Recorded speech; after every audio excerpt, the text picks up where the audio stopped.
हाय दोस्तों, मैं आशा करता हूँ कि आप सभी ठीक होंगे।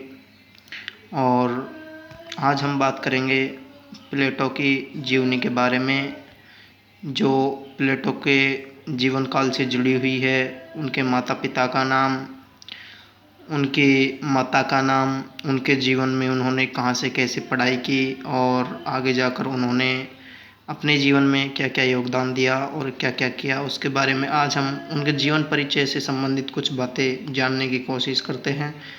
कृपया आप इसी तरह हमारे YouTube चैनल पर बने रहिए। तो आइए शुरू करते हैं। पश्चिमी जगत के इस अमर दार्शनिक प्लेटो का जन्म एथेंस के एक कुलीन परिवार में 428 ईसा पूर्व में हुआ। उसका पिता अरिस्तोन एथेंस के अंतिम सम्राट कार्डरस के वंश में हुआ था और उसकी माता एथेंस के प्रसिद्ध स्मृतिकार सोलन के घराने की थी। उसे उच्च कुल वैभव, अद्वितीय सौंदर्य, शारीरिक स्वास्थ्य, प्रखर बुद्धि और सभी प्रकार का सौभाग्य प्राप्त था।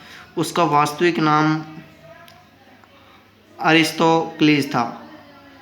प्लेटो का वास्तविक नाम अरिस्तोक्लीज था, किंतु उसके खूब भरे हुए चौड़े कंधों के कारण उनके व्यायाम शिक्षक ने उसे प्लेटो नाम दिया और कालांतर में यही नाम प्रसिद्ध हो गया। प्लेटो को प्रारंभिक शिक्षा के बाद 20 वर्ष की अवस्था में उसे सुकरात के विद्यालय में भेज दिया गया, जहां 8 वर्ष तक सुकरात के चरणों में बैठकर उसने ज्ञानार्जन किया। ऐसा प्रतीत होता है कि कुलीन वर्ग में उत्पन्न होने के कारण तात्कालीन परिस्थिति के आधार पर उसकी स्वाभाविक इच्छा एथेंस के राजनीतिक जीवन अपनाने की थी, किंतु उसके प्रिय गुरु और उसकी दृष्टि में विश्व के श्रेष्ठतम मानव सुकरात को जब 399 ईसा पूर्व में मृत्युदंड मिला, तो इस घटना का उसके जीवन पर ऐसा आघात लगा कि उसने अपनी सारी योजनाएं परिवर्तित कर दी और एक दार्शनिक जीवन को अपना लिया। फोस्टर के शब्दों में, प्लेटो के जीवन में मोड़ 399 ईसा पूर्व में आया, जबकि वह 28 वर्ष का था। प्लेटो के समस्त चिंतन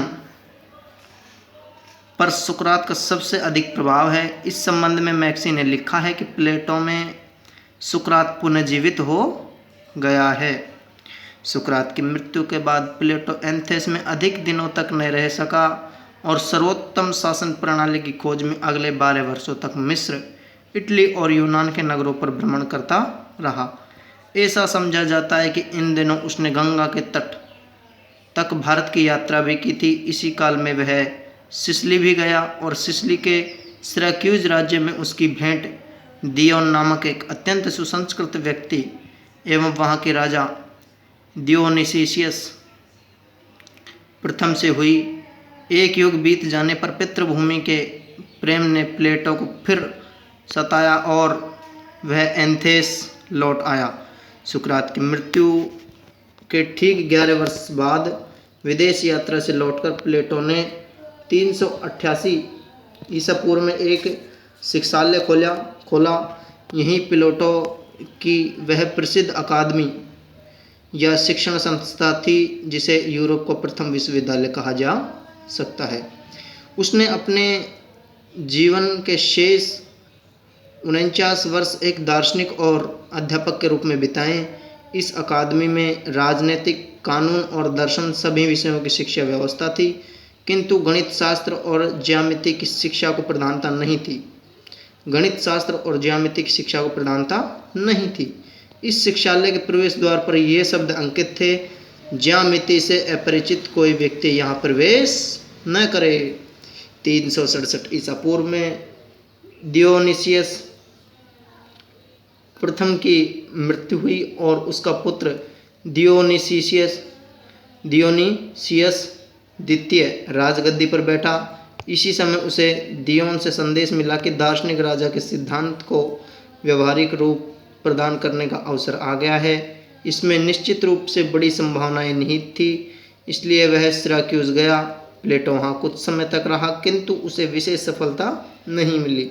इस समय दियोनिसियस ने दियोन को सिराक्यूज से निर्वासित कर दिया। अतः दियोन के प्रश्न को लेकर दोनों के बीच एक विवाद उत्पन्न हो गया और प्लेटो 366 ईसा पूर्व में एथेंस लौट आया। इस प्रकार दार्शनिक